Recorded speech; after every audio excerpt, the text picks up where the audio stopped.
Hello বন্ধুরা, আমি আবারও আপনাদের কাছে একটা ছোট্ট নতুন রেসিপি ভিডিও নিয়ে চলে এলাম। বেগুন পাবদার তেল ঝাল অবশ্যই খেতে খুব সুস্বাদু, তাই জন্যই আপনাদেরকে বললাম একবার ট্রাই করে দেখুন। ফার্স্টে একটা প্লেটে আমি কিছু পাবদা মাছ নিয়ে নিয়েছি।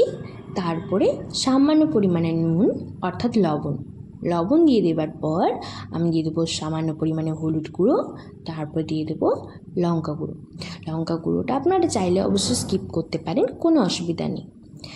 তারপরে লঙ্কা গুঁড়ো, হলুদ গুঁড়ো আর নুন করে ভালো করে মাখিয়ে নিয়েছি, যাতে মাছগুলোর গায়ে, প্রত্যেকটা মাছের গায়ে নুন আর হলুদ গুঁড়ো আর লঙ্কা গুঁড়ো লেগে যায়। তারপরে মাছগুলো মাখানো হয়ে গেলে আমি কিছুক্ষণের জন্য রেস্টে রেখে দিয়েছিলাম। রেস্টে রাখার সময় আমি একটা গ্যাস অন করে একটা কড়াই বসিয়ে তার মধ্যে রিফাইন অয়েল দিয়ে ডিপ ফ্রাই করার জন্য গরম করতে দিয়ে দিয়েছিলাম। ঠিক গরম করার হয়ে যাবার পর আমি প্রত্যেকটা মাছকে সুন্দর করে ছেড়ে দিয়েছি।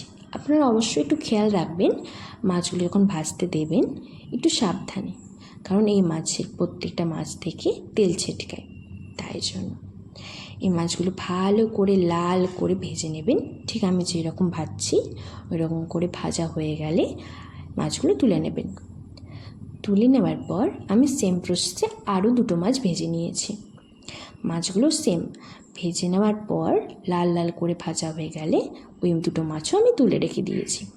মাছ তুলে রেখে দেওয়ার পর একটা বেগুন মিডিয়াম সাইজের আর 4টা কাঁচা লঙ্কা, বেগুনটাকে আমি 4 ফালা করেছি, আপনারা চাইলে ছোটো ছোটো করতে পারেন, আমি ডুমো ডুমো করে কেটেছি। তারপরে আমি 4টা কাঁচা লঙ্কা কেটেছি, কাঁচা লঙ্কাগুলোকে জাস্ট মুখটার কাছে আমি ফালা করে দিয়েছি, সামান্য করে। দেখে নিন কেমন করে কেটেছি, কারণ এইরকমভাবে কাটলেই লঙ্কাটার ঝালও লাগে আর গোটাও থাকে আর দেখতে সুন্দর লাগে। তারপর একটা বোলের মধ্যে আমি বেগুনগুলো নিয়ে নিয়েছি, দিয়ে বেগুনগুলো ভালো করে ধুয়ে জল ঝরিয়ে নিয়েছি। বোলটা যেহেতু ছোটো ছিল তাই জন্য একটা প্লেটের মধ্যে আমি বেগুনগুলো নিয়ে নিয়েছি। তারপরে দিয়ে দেবো সামান্য নুন, হলুদ গুঁড়ো করে ভালো করে মাখিয়ে নেব। হলুদ গুঁড়োটা সামান্য পরিমাণে দিয়ে ভালো করে মাখিয়ে নেবার পর বেগুনগুলোর গায়ে ভালো করে মেখে নেব।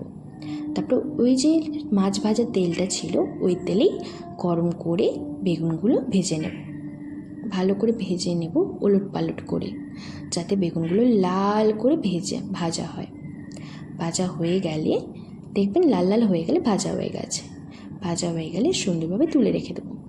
এই রেসিপিটাতে সেরকম কিছু লাগছে না, সামান্য একটা ছোট মশলা কিছু আর মাছ আর বেগুন, ব্যাস খুব সহজ একটা রেসিপি, আপনারা ট্রাই করে দেখতে পারেন।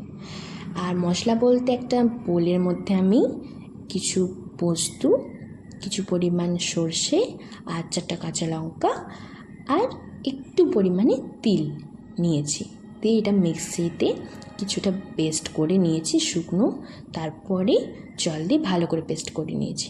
পেস্ট করার পর একটা কড়াই বসিয়ে তেল গরম করে তার মধ্যে 2টো কাঁচা লঙ্কা, একটু কালো জিরে দিয়ে যে পেস্টটা ছিল ওটা দিয়ে দিয়েছি। ওই পেস্টটা দিয়ে দেওয়ার পর আমি ভালো করে নাড়াচাড়া করে সামান্য পরিমাণে নুন অর্থাৎ লবণ দিয়ে দিয়েছি। লবণ দেওয়ার পর ভালো করে নাড়াচাড়া করে ওর মধ্যে সামান্য একটু জল দিয়ে দিয়েছি।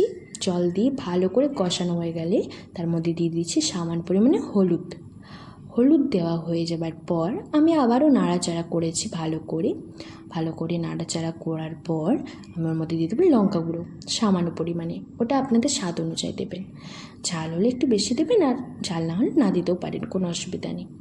তারপরে ভালো করে নাড়াচাড়া করে যে ভেজে রাখা বেগুনগুলো ছিল ওগুলো দিয়ে দেবেন। দিয়ে দেবার পর আমি ঠিক যেমন করে দেখাবো সেই রকমভাবে হালকা উলট পালট করে নেবেন। দেখবেন বেগুনগুলো গোটা গোটা থাকবে আর বেগুনগুলোর মধ্যে মশলাও ঢুকবে আর খেতেও ভালো লাগবে। বেগুনগুলো উলট পালট করে নিচ্ছি।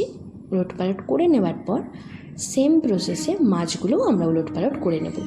ঠিক মাছগুলো দিয়ে দিলাম, আপনারা দেখতে পাচ্ছেন। মাছগুলো দিয়ে দেওয়ার পর সেম প্রসেসে আমি উলট পালট করে নেব। ব্যাস উলট পালট করা হয়ে গেলেই মাছের তরকারি রেডি। আপনারা একবারে ট্রাই করে দেখতে পারেন, খুব সুন্দর খেতে হয়। বেগুন পাবদার তেল ঝাল অবশ্যই খুব সুন্দর খেতে হয়, তাই জন্যই বললাম।